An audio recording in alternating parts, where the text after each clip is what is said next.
pertanyaan sederhana adalah, apa itu hikmat Allah? Pertanyaan ini sering dikumandangkan di orang Kristen. Sederhananya hikmat Allah adalah kemampuan yang berasal dari Allah untuk menyelesaikan segala sesuatu dengan benar. Catatannya adalah dengan benar.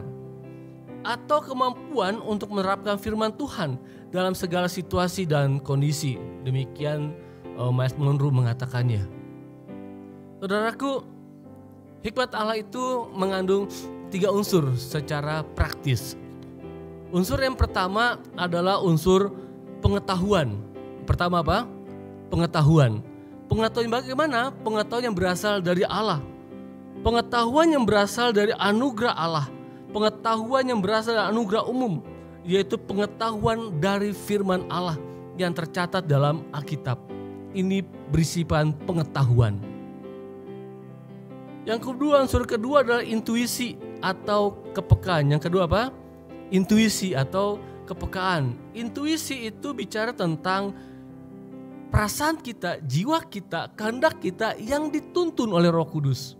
Karena Roh Kudus adalah roh kebenaran, Dia akan memampukan kita untuk membedakan mana yang benar, mana yang salah, mana yang baik, mana yang buruk, mana yang boleh dilakukan, mana yang tidak boleh dilakukan. Itu intuisi yang dibimbing oleh Roh Kudus Allah. Kemudian yang ketiga adalah kecakapan atau kemampuan dalam menerapkan pengetahuan itu. Yang ketiga apa? Kecakapan dalam menerapkan pengetahuan yang kita miliki.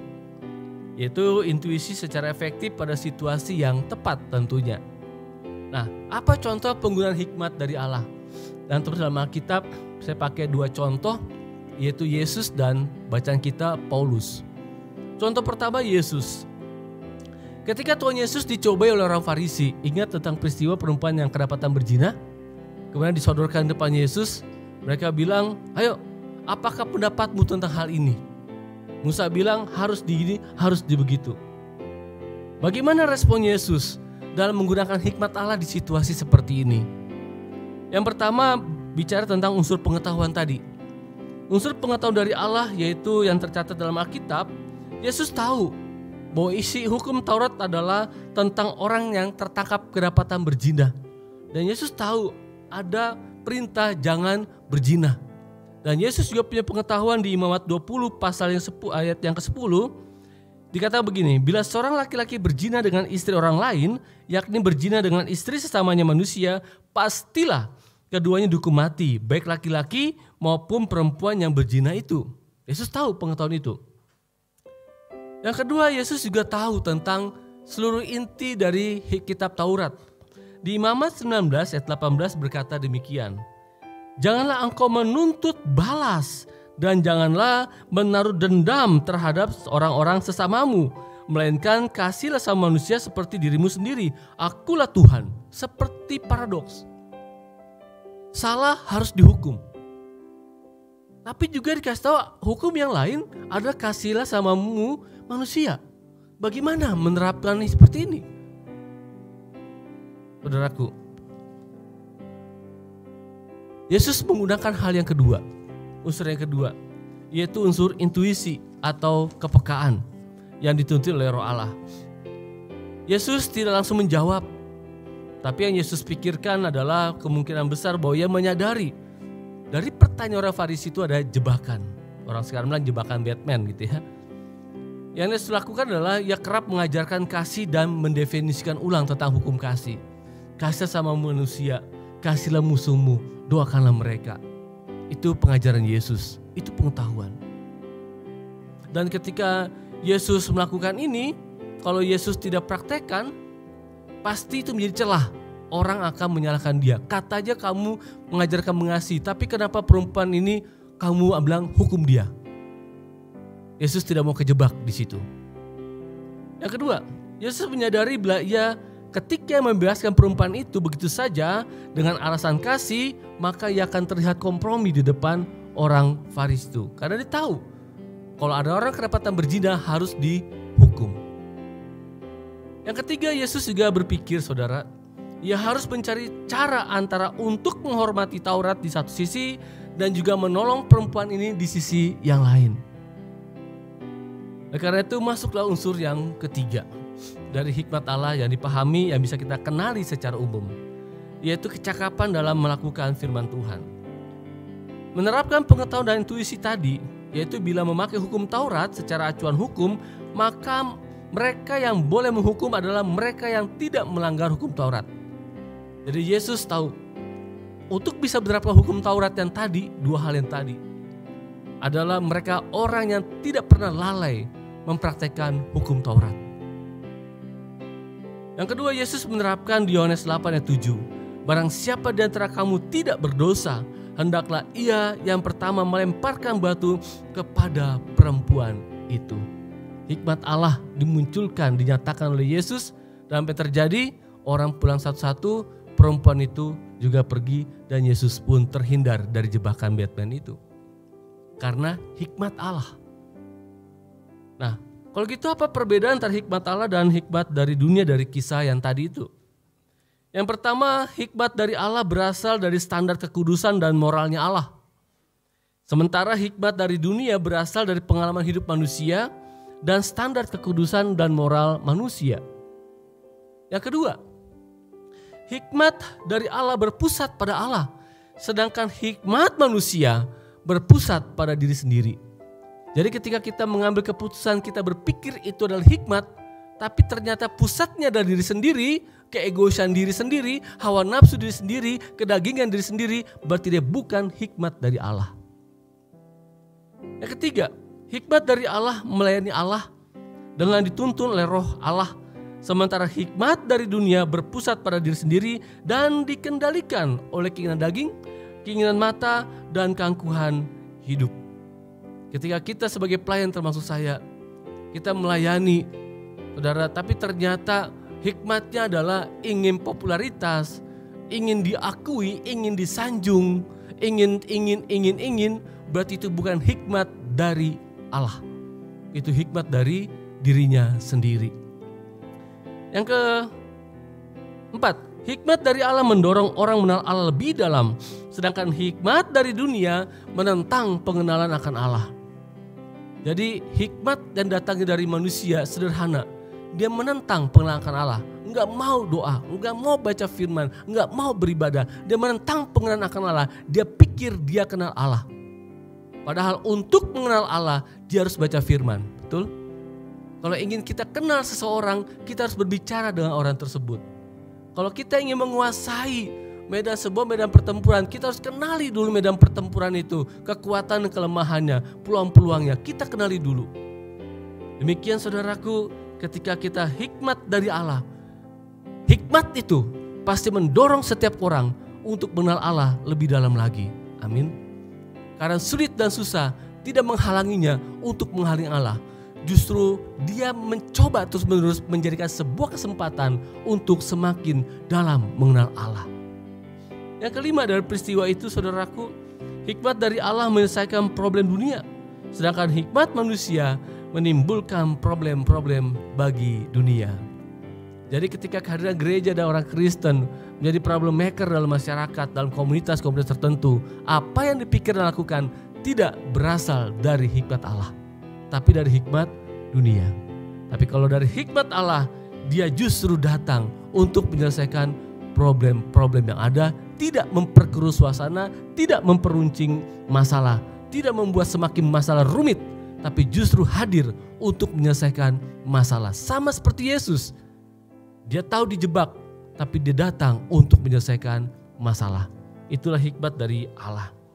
Saudaraku, ingat peristiwa Salomo ketika ditanya oleh Tuhan, mintalah kepadaku apa yang harus kuperbuat kepadamu. Di kitab Raja-Raja sama di kitab Tawarik.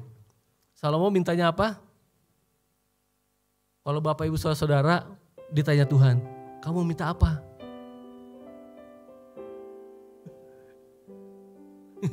Sudah tahu jawabannya. Minta apa daftarnya? Pertama, kesehatan gitu. Apalagi kedua,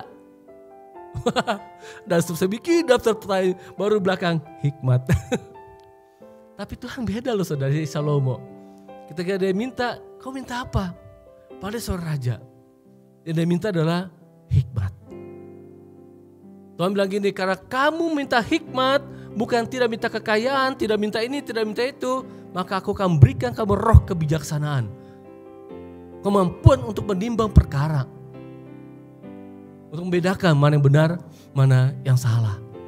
Setelah Tuhan berikan itu, kekayaan, kesehatan, dan kehormatan, Tuhan baru berikan. Jadi Bapak Ibu, jangan salah prioritasnya gitu ya. Jadi kalau minta sama Tuhan, doa, Tuhan berikan saya hikmat hari ini.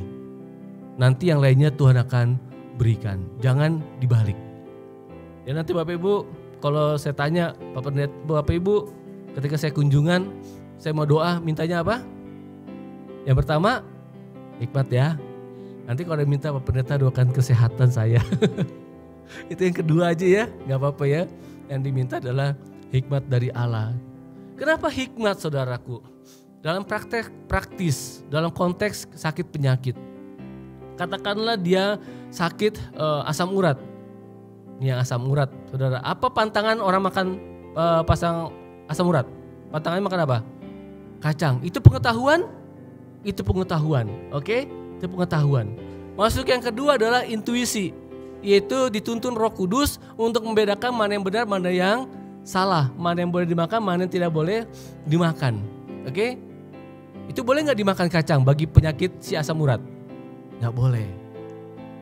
Kemudian yang ketiga, penerapan. Nah ini nih, nah yang penerapan ini, aduh, bagaimana nih kacang ya? Enak banget gitu ya. Dia spirit Hawa. Dia lihat, dia menarik, menawan hati, terpikat, kemudian diambil satu saja. Ternyata satu saja bikin problem, saudara. Jadi ternyata kita punya pengetahuan dan intuisi saja tidak cukup. Kita harus punya kemampuan untuk mempraktekannya, mengambil keputusan untuk melakukannya. Apalagi secara sederhana, belajar buat anak-anak yang kuliah masih sekolah. Belajar itu pengetahuan. Membaca buku itu pengetahuan. Intuisinya apa? Harus dibaca supaya bisa naik kelas, supaya pandai. Tapi ketika masuk tahap ketiga, dia malas baca, dia malas belajar, jadi pandai? Jangan harap jadi pandai, tidak mungkin. Dia harus masuk ke level berikutnya, yaitu penerapan. Harus belajar, harus menyisihkan waktu, meluangkan waktu, membaca dan belajar. Barulah terjadi. Sama juga saudara dalam konteks kita kemasyarakatan, dalam dunia lalu lintas.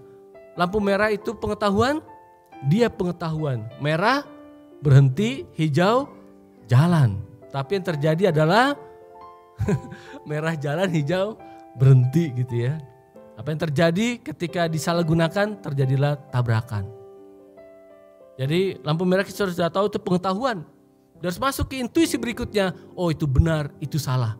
Dan masuk ke level ketiga, yaitu saya praktekkan. Saya merah berhenti, hijau jalan. Saya terhindar dari masalah. Sederhana tentang hikmat Allah.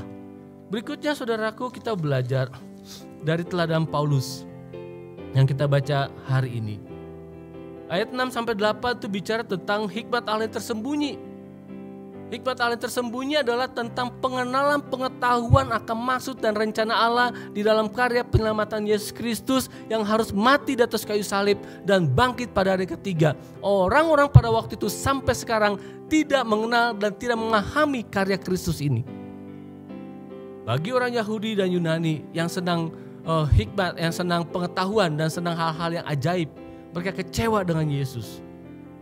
Yesus kata pintar, pandai, terkenal, mau mengajar dengan penuh wibawa dari Allah, bisa mengusir roh jahat, tapi dia harus tersalib.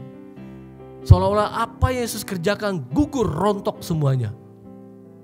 Yesus yang pandai, yang penuh hikmat, ternyata harus mati di atas kayu salib, gugur pandangan mereka tentang kemesiaan Yesus. Mereka gagal paham tentang Yesus. Orang Yahudi yang senang dengan tanda-tanda ajaib, suka dengan mujizat-mujizat, dan berpikir Yesus adalah Mesias. Mereka takjub dengan semua hal-hal kemujizatan yang Yesus lakukan. Ketika Yesus disalib, mereka rasa rontok semuanya pemahaman mereka tentang Yesus. Mereka tidak paham tentang Yesus. Dalam nats membimbing kita di 1 Korintus 1:30, Yesus adalah hikmat dari Allah buat saudara dan saya. Jadi banyak orang gak paham tentang Yesus, saudaraku. Paham Yesus dan pengajarannya. Dunia mengajarkan kalau kita disakiti, balas menyakiti, betul? Kalau kita dilukai, balas untuk melukai. Dalam konteks relasi, beda dalam konteks perang ya. Saya tidak bahas itu. Tapi dalam bahas relasi, saudaraku, ketika kita dilukai harus balas melukai, betul? Manusia kan begitu. Tapi justru Yesus mengajarkan, doakanlah musuhmu dan ampunilah mereka. Loh, masa sih udah dilukai, disakiti, harus mengampuni? Nggak masuk akal, kan begitu? Mereka nggak paham tentang pengajaran Kristus ini. Mereka nggak paham. Untuk orang bisa berhasil, dia harus murah hati dan rendah hati. Nah, bagaimana orang rendah hati terkesan lemah?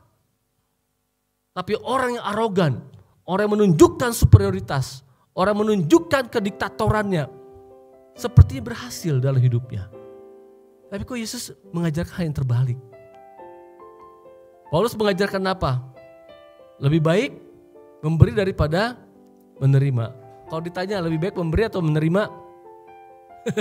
Lebih baik menerima, betul. Kalau menerima pendapatan bertambah gitu ya.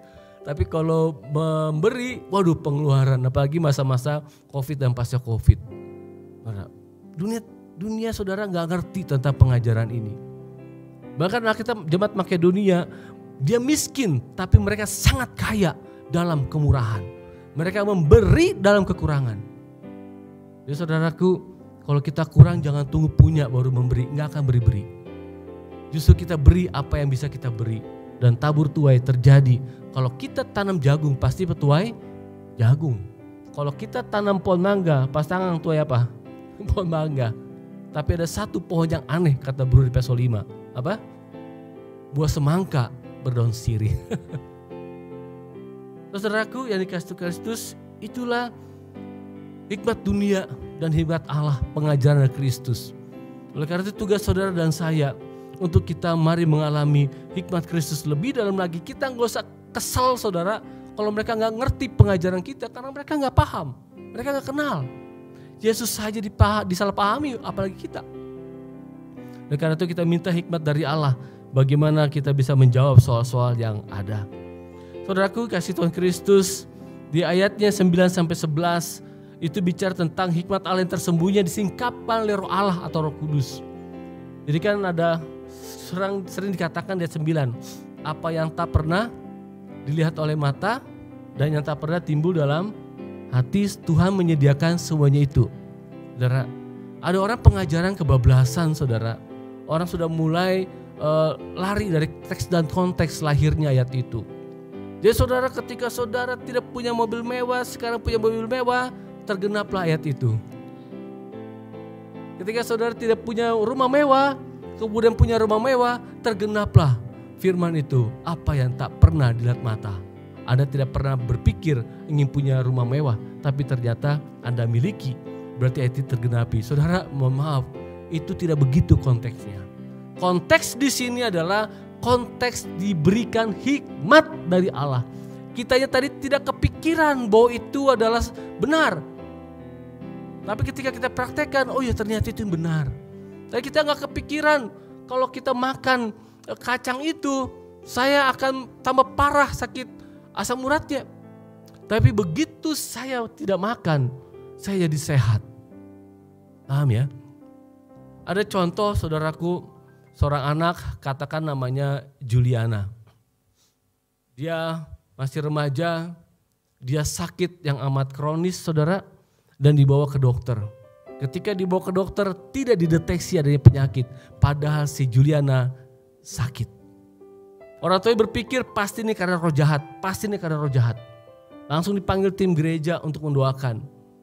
Ketika didoakan oleh tim gereja, pelayanan khusus ke sana didoakan, dia sampai muntah-muntah darah, manifestasi saudara, mulutnya berbusa, keluar sesuatu dalam dirinya, dan dia setelah itu sembuh. Orang tuanya heran, loh kok bisa sembuh? Cuma doakan gitu, muntah darah itu kenapa? Sedangkan dokter bilang itu tidak ada penyakitnya. Dicari tahulah oleh tim pelayanan. Begitu dicari tahu, ternyata si Juliana ini kepahitan sama sang ayah. padahal ayahnya sudah bertobat. Saudara, kepahitan. Ketika dia melepaskan pengampunan buat sang ayah, ketika dia berdamai dengan dirinya sendiri, dia sembuh. Itu dimaksud apa yang tidak pernah dilihat mata, apa yang tidak pernah timbul dalam hati. Ternyata untuk dia sembuh adalah melepaskan pengampunan. Itulah hikmat dari Allah. Sedangkan ayat yang 12 sampai 16 itu bicara tentang milikilah pikiran-pikiran Kristus. Oleh karena itu yang kita inginkan adalah mari minta sama Tuhan. Kita kekurangan hikmat. Tidak ada satu di antara kita pun termasuk saya yang kelebihan hikmat. Kita kekurangan hikmat. Minta sama Tuhan dan milikilah pikiran Kristus. Caranya apa? Belajar baca firman Tuhan. Ikut PA, ikut pemuritan, ikut komsel, ikut ibadah-ibadah. Baca di YouTube sekarang sudah ada, kita dengarkan banyak pengajaran. Di Google tinggal search aja saudaraku, kita dapat pengajaran-pengajaran. Tapi harus waspadai karena tidak semua pengajaran baik yang ada di dunia internet itu. Waspadai saudaraku. Saya mau tutup firman Tuhan hari ini dengan kisah tentang miliki pikiran Kristus. Ada seorang ayah, mama saya pakai ayah karena memang yang saya temukan ayah gitu ya. Bukan berarti ibu luput dari hal ini gitu ya. Dan seorang ayah, dia begitu mengasihi anaknya. Katakanlah anaknya namanya si Kevin. Ini kisah nyata. Yang pertama pun kisah nyata. Si Kevin ini sangat dicintai. Cina ada nama Kevin gak? Kevin Joe, berarti ganti lagi, jangan Kevin. Stephen. Nggak ada ya Stephen ya. Dia begitu disayang oleh ayahnya. Setiap ayahnya dapat gaji tiap bulan, dia belikan mainan buat anaknya setelah dia tiba di rumah. Dapat honor, dapat tips dari kantornya, dia belikan mainan sebagai oleh-oleh buat anaknya si Stephen. Terus berlangsung dari umur 8 tahun sampai umur 11 tahun. Dan si Stephen begitu senang sama sang ayah yang begitu memperhatikan dia, membelikan ini dan itu. Suatu ketika saudaraku, sang ayah dipanggil oleh Bapa di sorga. Si Stephen bertanya, "Ma, ayah mana? Kok ayah belum pulang? Ayah mana? Kok ayah belum pulang?" Dengan berat mamanya memberitahukan bahwa Papa sudah tiada. Kenapa bisa? Kenapa bisa? Ayah kan baik. Ayah kan sayang Stephen. Kenapa ayah dipanggil Tuhan? Kenapa ayah mati? Kenapa? Udah berapa bulan ini ayah juga tidak memberikan mainan lagi. Kenapa? Mamanya cerita bahwa ayahnya itu telah di PHK. Tidak bekerja lagi. Dia mencari sana sini uang, cari sana sini uang untuk bisa memberikan hadiah buat Stephen. Si Stephen saudara langsung dia hampiri mainannya, dia tendang itu mainannya, dia tendang dia semuanya, dia bongkar itu mainannya. Saya tidak butuh mainan, saya butuh ayah saya. Saya butuh ayah saya. Saya tidak butuh mainan. Tuhan, jangan panggil ayah saya butuh ayah saya. Saya memerlukan ayah saya mengasihi ayah saya. Saya nggak butuh semuanya ini.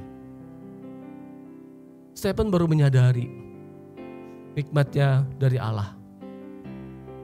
Bahwa ternyata mainan itu bukanlah segala-galanya. Yang segala-galanya adalah sang ayah. Dia harus menghormati, membalas kasih sayang ayah kepada dirinya.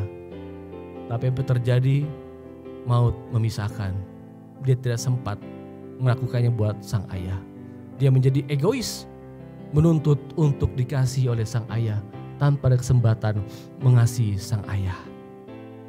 Saudaraku kasih Tuhan Yesus Kristus, kadang sesuatu itu ketika dia hilang, dia boleh menjadi bermakna dan penting bagi kita.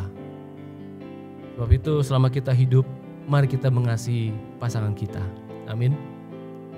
Mari kita mengasihi anak-anak kita, cucu kita, menantu kita, para pelayan, para jemaat, kita mengasihi, kita hormati mereka. Jangan tunggu berpisah oleh maut, baru kita mengucapkan hal-hal yang baik tentang dirinya. Kenapa tidak pada waktu masih hidup? kita mengucapkan hal-hal yang baik tentang dirinya. Di hadapan firman Tuhan hari ini, saya mau simpulkan ada dua.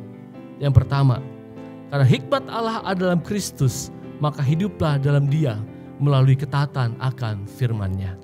Yang kedua, pakai hikmat dari Allah dalam menjalani hidup ini, agar kita dimampukan menjadi terang bagi pikiran-pikiran manusia di dunia ini yang sudah terlanjur digarami dengan pikiran-pikiran yang menuju kepada kebinasaan. Amin.